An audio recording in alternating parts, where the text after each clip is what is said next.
સ્થાનિક સ્વરાજ્યની ચૂંટણીના પ્રથમ વાગી રહ્યા છે અને ટૂંક સમયની અંદર કાલે સવારે 6 વાગે મતદાન છે.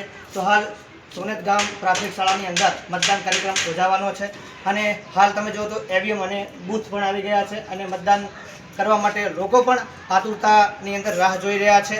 જ્યારે આ સ્થાનિક સ્વરાજ્યની ચૂંટણીની અંદર ત્યારે તમે જોઈ શકો છો કે હાલ રસાકસીનો ખેલ ચાલી રહ્યો છે અને ત્યારે આપણે સોનેત ગામની વાત કરીશું ને ચૂંટણી પંચ અધિકારી છે એમની સાથે વાત કરીશું. સોનેતની અંદર તમે ચૂંટણી અધિકારી તરીકે તમારી નિમણૂક કરવામાં આવી છે, તો હાલ તમે જે વ્યવસ્થાની અંદર છો તેના ભાગરૂપે તમે કેટલા બૂથ છે, કેવી રીતે વ્યવસ્થા છે? અને મારું નામ પટેલ રામશંકર, અત્યારે હું પ્રેસાઇડિંગ ઓફિસર તરીકે ફરજ બજાવું છું. સોનેત એક બૂથમાં મારી ડ્યુટી છે.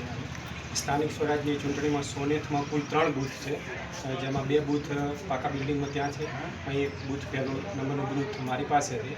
અત્યારે અમારી પાસે ટોટલ 5 કર્મચારીઓ છે. બધી સુવિધાઓ ખૂબ સારા પ્રમાણમાં અહીં કરવામાં આવી છે. પ્રાથમિક શાળાના જે શિક્ષકો છે એમનો ખૂબ સપોર્ટ મળ્યો છે. ઉપરી અધિકારીઓનો પણ ખૂબ સારો સપોર્ટ છે.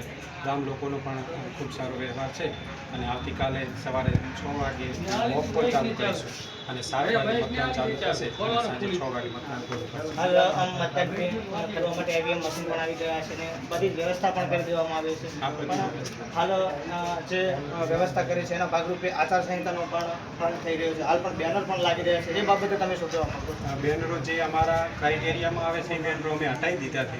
જે ગામની અંદર બેનરો લાગેલા હશે એ તો જે ત્યાંની વ્યવસ્થા જે હોય એમને હટાવવાના હોય. બાકી અમારા જે 100 મીટરના દાયરામાં જે બેનરો લાગેલા છે એ બેનરો અમે હટાવી દીધા છે.